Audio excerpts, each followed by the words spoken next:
What's up, guys? I'm gonna do a quick unboxing video today. I got a new 4-channel amp. My Scar XTR2500.4 is starting to kick on me at high volume. I think the thermal switch in it's going bad. It just doesn't do it until after I turn it up, leave it up for a little while. I think it's starting to get warm and then it's kicking. It's not hot to the touch and it's not overly hot for the sensor, but you know, I've had it for almost a year now. And it is Scar Audio. So today, let me turn my camera around. I bought another amp from Showtime Audio. Let's see. There we go. There's Showtime Electronics.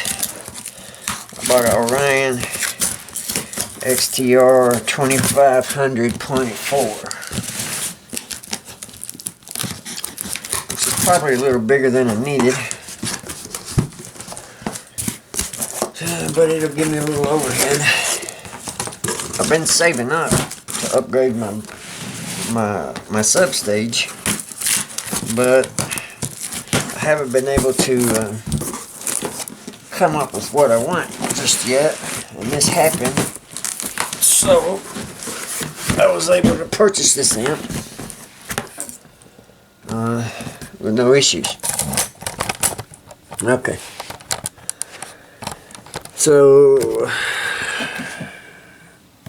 I like Orion products. I got Orion HCCA subs for those of you who kept up with some of my videos.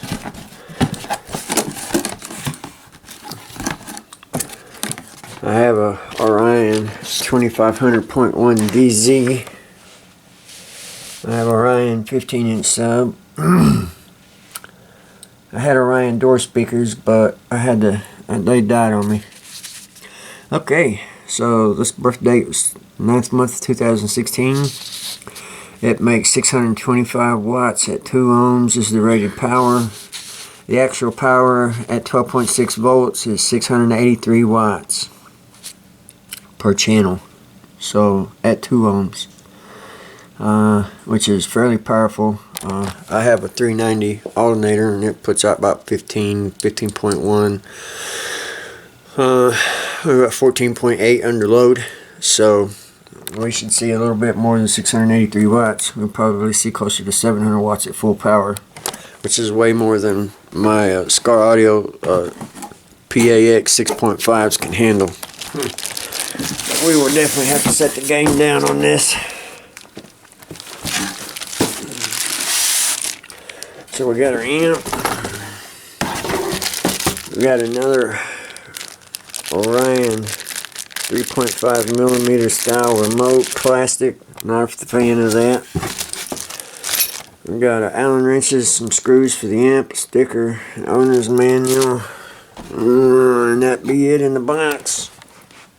Alright, let's check the owner's manual out.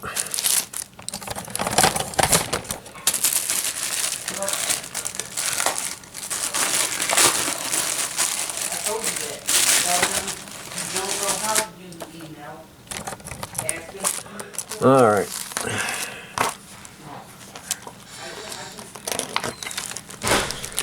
Yeah, nothing we haven't seen. It's got all the introductions for the different XTR 4-channel amps in the series. Nothing that you can't get online. Different outputs and specs. One thing I couldn't find online was the size, and it's a pretty big amp. 21.3 inches by 9.3 inches by 2.5 inches, which was fairly large. It's a fairly large amplifier. Alright. This is going to be right at my limit for the space that I got.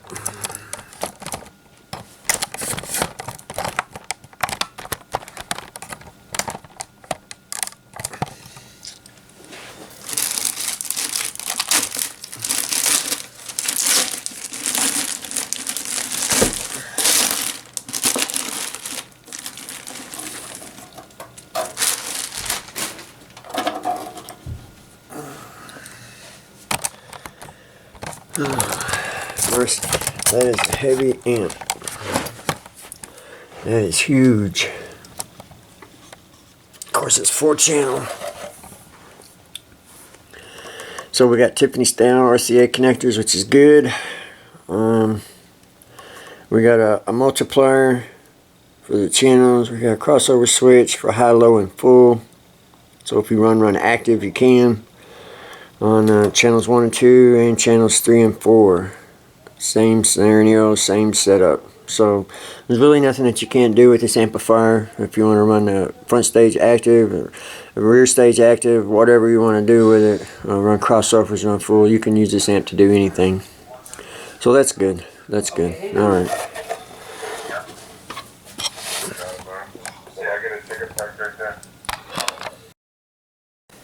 Okay, had to take a break. Had a phone call, guys.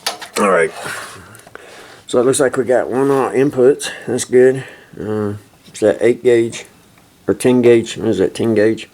Outputs for the speakers.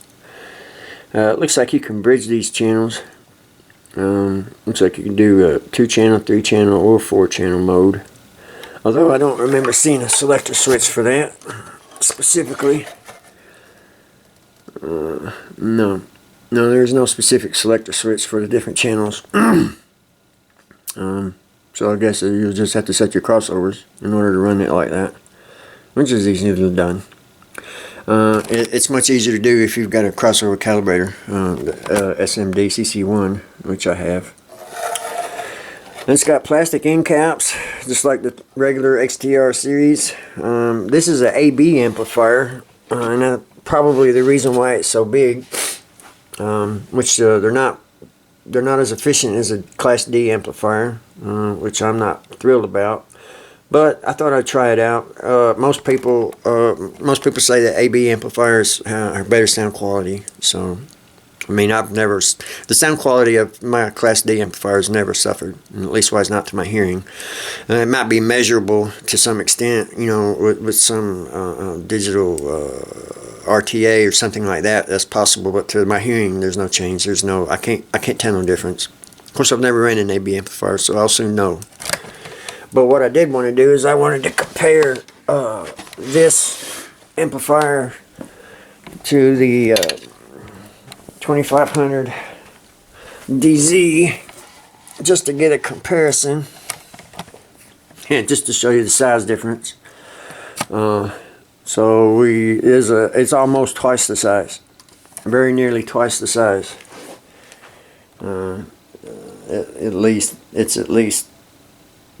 It's at least a half a size bigger, so maybe a little more than half a size bigger. Okay, so it's a huge amplifier, which is going to give me problems. The way that I have my amplifier mounted, I may have to mount it differently. I have a console, for those of you that see my build, and I mount the amplifiers on the side wall of the console, and that's a heavily amplifier, so I'm not sure if I'm going to be able to do that. I may have to find another place to mount that amplifier and run new speaker wire to the speakers. But yeah, anyway, so this is an unboxing of this amplifier. A little bit about it. Sorry guys, I can't give you a gut shot. I don't want to void my warranty. I got this from Showtime Electronics, and they had it. I think they had like 10 more left, something like that, maybe 9 more left now. It's an Orion, so it's definitely going to put out the power. You know, it's I don't want to say bare bones, because it did have a multiplier and it did have Tiffany style connectors. It did have one out inputs. You know, it had some great things about it. You know, the remote. I guess we can look at the remote. You know, it's I reckon now the ACCA line of amplifiers, the version 2 of these amplifiers, have come out with different style remote. You know, they got an RJ11 connector now, the telephone style, and they had a clipping indicator on it. Of course, I don't know about the 4-channel or 2-channel amplifiers. I haven't seen those yet, but these first generation or first style XTRs, you know, they had the plastic remote, and the ACAs did too, if I'm not mistaken. So yeah, it's the same. you know, plastic with that. I don't really like this. I probably won't even use this. I'll probably get 2 pack 1 remote gains and just hook them up to my 4-channel RCA cables, and I'll have a remote gain for the front stage and then in the rear stage, and just run them independently of one another. And, you know, I like sound quality, and so if, you know, if I'm listening to rock music, I might want to turn the front stage down a little bit, you know, the tweeters and whatnot, or turn it up at least. So yeah, but alright guys, that's it. This ends my review.